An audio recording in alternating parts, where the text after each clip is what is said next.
Oi, eu sou Isadora. E eu sou a Nicole. A gente veio responder as perguntas. Primeiramente, que não é possível afirmar que existia um ideal nacional no Brasil em meados do século XIX, porque as pessoas não se sentiam totalmente parte do Brasil. O sentimento de nacionalidade era muito fraco, então o Brasil ele existia mais no papel do que na prática mesmo.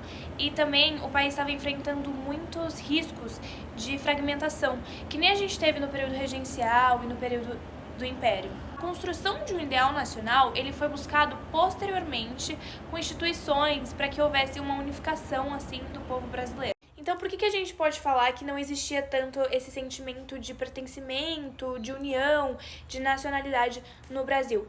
Primeiro que não tinha nenhum motivo para as pessoas se unirem, para as pessoas se sentirem parte de alguma coisa juntas, sabe? Até porque, como eu já disse, o país estava sofrendo alguns riscos de fragmentação, então isso ajuda mais ainda para as pessoas se dividirem.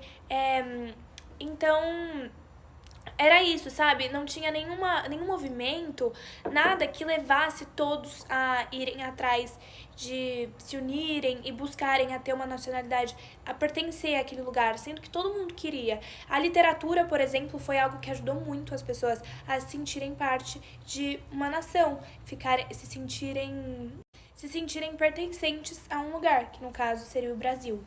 Tanto que esse risco de fragmentação levou a união, porque as pessoas, eles não podiam deixar que isso acontecesse. Então, foi aí que começaram a surgir as ideias de unificação para que o país ficasse unificado. Falando um pouco sobre o IHGB, que é o Instituto Histórico e Geográfico Brasileiro, fundado em 1883, era uma instituição composta por membros da elite e intelectuais.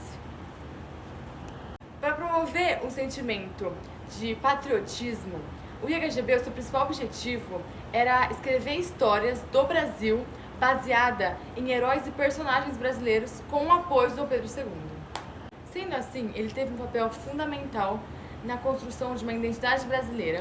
Porque quando ele fazia histórias baseadas no Brasil e trazia esses personagens, essas figuras, eles viam, quando saíam, né, as charges, não sei, tipo, nossa, é o que a gente vive, sabe? Então eles usavam exemplos das histórias do Brasil e traziam pra isso, sabe? Pra ajudar também a consolidar uma imagem de nação unida e fortalecer o projeto político da época da monarquia. O Instituto espalhava essa sua visão para fortalecer o patriotismo através de revistas, por exemplo, a revista do Instituto, que era do Estado, que era da escola Dom Pedro II. Bom, relacionando o romantismo, né, com a criação da nacionalidade brasileira, a gente pode dizer, primeiramente, que o romantismo ele foi muito importante e foi utilizado como ferramenta aqui no Brasil, né, para a criação de uma identidade nacional. Os artistas e intelectuais do movimento destacavam elementos considerados tipicamente brasileiros. A gente tem como exemplo os indígenas, que mais? A natureza local da época, tipo o Amazonas, né? Uma coisa bem brasileira.